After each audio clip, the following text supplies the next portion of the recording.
right. Thanks for coming out, everyone. Hopefully you'll feel that the next 10 minutes of your life were pretty well spent. So just as a show of hands, how many of you are freshmen in the crowd? Ooh, lots of freshmen. All right. Now, how many of you feel like even though you've only been here a few weeks, everybody around you seems to already have their entire life story mapped out? Ooh, yes. So, when I came to Hopkins, I felt exactly this way. So when I got here, I actually wanted to major in economics and become an investment banker. The plan was make a ton of money, more cash than I could dream of, retire at the age of 40, and live the rest of my life on a yacht. But I think that after a few weeks of being here, that wasn't going to pan out. I'm just not a numbers guy. And I knew I wouldn't be happy doing that day in, day out, every single day for the rest of my life. And it didn't help that I hated economics. I was god-awful at it, and I didn't have a backup plan. You know, I didn't really plan on coming here and within a few weeks changing my entire career, my entire major. It wasn't in the 4-year plan, but that's what ended up happening. So when I came to Hopkins, I actually applied early decision. So for the first time in my life, I was really uncertain about what the next step was going to be. And you know, you guys all go to Hopkins. You know that it seems like everyone's got it all figured out, and I honestly thought I was the only one who didn't. This feeling of lostness sort of festered inside me, and it grew. I distinctly remember my very first birthday at Hopkins, my 19th. It was in the fall, so I was still getting to know a lot of people. I was taking this philosophy course, and for our midterm, we had to write this paper. And of course, since it was my first paper in college, I did absolutely awfully, and I had to rewrite it. And the day I had to rewrite it on was, of course, my birthday. Now, I know many of you know me, but for those who don't, I'm a huge birthday guy. And to me, what a birthday is it's not really about the person whose day it is. It's more about that feeling of togetherness and closeness that you feel when you get all your friends and all your family in the same room. So I'm sure you can imagine how disappointed I was when I spent all day and all night alone in the confines of my dark room, writing this absurdly ridiculous paper. So I know this feeling of being socially lost and alone has nothing really to do with my academics, but the feeling sort of compounded, and they had this additive effect on me. I felt completely buried in uncertainty, and I didn't know who was going to pull me out. And I really wish that I could say that this was my turning point. This is where I had my epiphany, and I changed everything around for the better. But that just isn't true. The feeling of confusion grew quite a lot. So for the next 2 years, I bounced around from department to department, taking classes all over the place. So I was a big How I Met Your Mother fan. Any How I Met Your Mother fans here? Yeah? Yeah? So I'm a big Ted Mosby fan, so I tried out civil engineering to see if I could become an architect. That didn't pan out. I wanted to bond with my roommate Tariq, so I tried out neuroscience. That clearly didn't work out either. And then I wanted to see if I could be the next great philosopher of the 21st century, but you all know how that one turned out.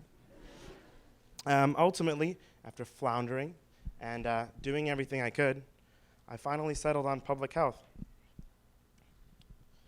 So the thing with uncertainty is that it's a very normal thing. It's a normal and natural part of life. And it's going to keep happening to you again and again and again. And I'd argue that it's actually a good thing because it forces you to sit down and really think about who you are and who you want to be. And while it's great we recognize that it's a totally normal part of life, how can we take this experience and kind of create something tangible out of it? Basically, what I'm asking is, what's next? So a few weekends ago, a couple friends and I were feeling really rambunctious and adventurous, and so what we decided to do was drive down to West Virginia and go spelunking. So for those of you who don't know what spelunking is, it's not some weird sex position. It's actually, spelunking is actually just cave exploration. So when we were inside this cave, one of the things we had to do was pass through the structure called the keyhole. The keyhole was basically these two boulders about this far apart, and you had this much width, and each of us had to crawl up and into the keyhole and twist our way through.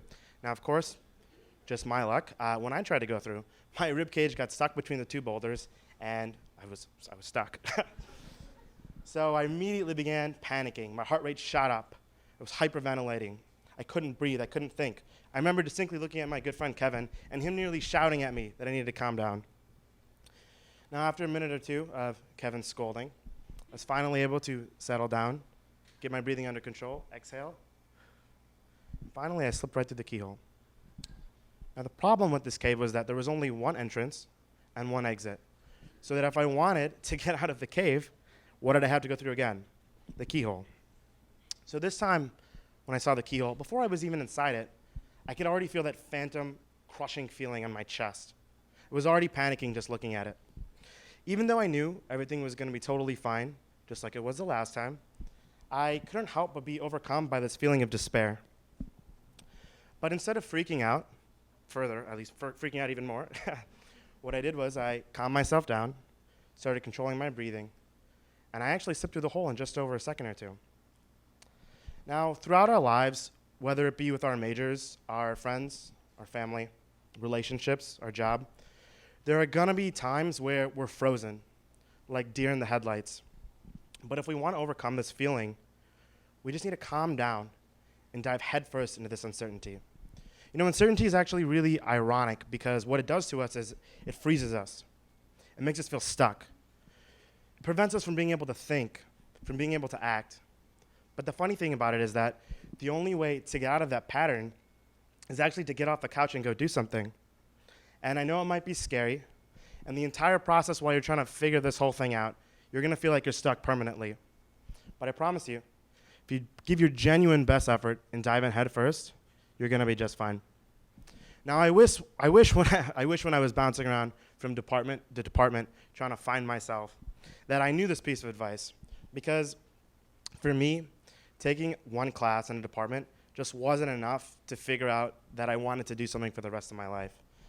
So after taking a course with Dr. Philip Leaf and I was really enjoying public health, to figure out if I actually really liked it, I realized I needed to get my boots on the ground and actually get into the field.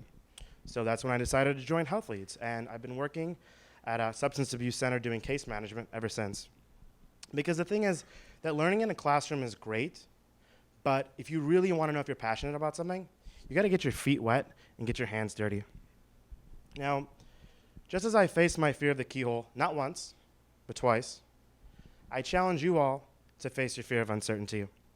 And if there's anything I've learned about kind of navigating through these uncharted waters, is that it's all about momentum. My favorite word, momentum, because even when you feel like the roof is caving in on you and you feel smothered by this pressure of uncertainty, all you need is one thing to go right, one thing to change everything, one thing to build your confidence and get the ball rolling.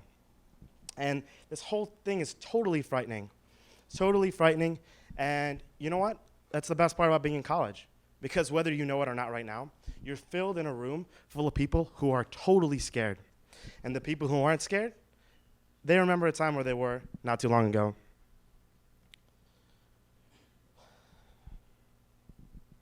That's the great part about college. Now, if there's anything I want you to take away from this talk, it's this. Just remember that no matter who you are right now or who you want to become, this idea of uncertainty is never going to completely disappear. It'll continue to rear its ugly head over and over and over again. It's not something you just get to wash your hands away and it goes and it's gone forever. That's not how it works. But we can't let this fear of the future stifle us. We can't let this idea of uncertainty build this persistent unrest inside us. We need to venture out and see what Hopkins and our surrounding communities have in store for us and see what they have to offer. We need to recognize our fears and reservations and overcome them. Because it's not about that uncertain sinking feeling you get in your stomach.